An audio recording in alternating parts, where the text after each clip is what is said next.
परीक्षित भोजन करही, प्रभु प्रसाद पट भूषण धरही।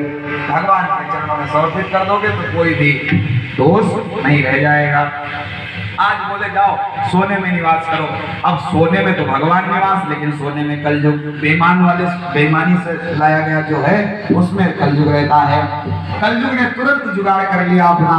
देखा परीक्षित जी के सिर पे जो मुकुट था वो बेईमानी से लाया गया धन था और उसमें कलयुग निवास करने लगा, क्योंकि ये जो मुकुट था ये था जरासंध का मुकुट। भीम ने जो मारा तो मुकुट लेकर के चले आए। पहले नियम था कि किसी को भी मारो तो उसका कोई न कोई निशान लेकर के आओ कि तुमने मारा क्या है, निशानी लेके आओ। गदा है, धनुष बाण है, मुकुट है, ध्वज है कि मैंने उस अमुक राजा को मारा है। तो वो मुकुट तो उसके बेटे का हुआ वस्तु था। भाई बाप की वस्तु तो बेटे की होती है, लेकिन जब ये लेकर के आए तो बेईमानी से लाया गया सोना है, उस पर कलयुग ने निवास किया। अब कलयुग मुकुट पे नहीं, धीरे धीरे खोपड़ी पे सवार हो गए।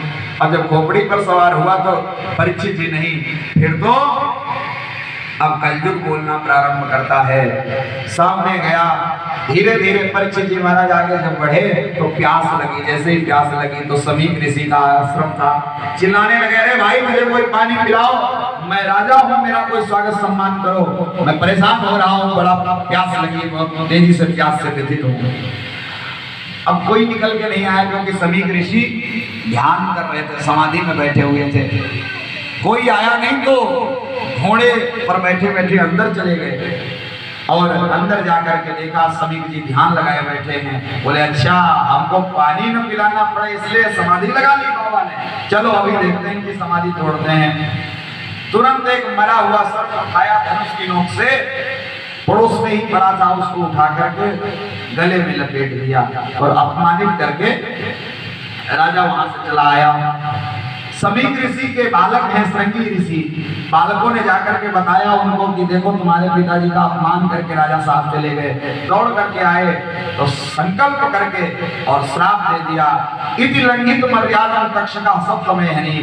जाओ मैं ऐसे कुलांगार को, ऐसे नीच पापी दुष्ट राजा को श्राप देता हूँ कि जिसने अभी तक इनके कुल खानदान ने राजा महाराजाओं ने संतों की कृपा सदैव अपने शीश पे रखी है। आज उसी कुल के एक घातक ने साधु का अपमान कर दिया, हमारे पिताजी का अपमान कर दिया। मैं श्राप देता हूं आज के 7वें दिन इनके तक्षक सर्प के डसने से मृत्यु हो जाएगी। यही तक्षक सर्प जाकर के डस लेगा। आज जैसे ही श्राप दिया दौड़ करके आए, रोने लगे श्रृंगी ऋषि, तो समीप ऋषि जग गए। देखो बाप तो बेटे की रुदन पुकार सुन करके जगी जाते हैं, जो राजा की आवाज सुन करके नहीं जगा वही बाप, वही साधु आज बेटे की पुकार पर जगा। और जगने के बाद में देखा गले में सर पड़ा, फेंक दिया, बेटे को गोद ले लिया। क्या बात है, तो सारी बात बताई। जैसे इस रात की बात सुनी तो बेटे को उतार करके नीचे रख दिया। अरे बेटा ये तुमने नासमझी में कौन सी गलती कर दी। अरे अब राजा परीक्षित जैसा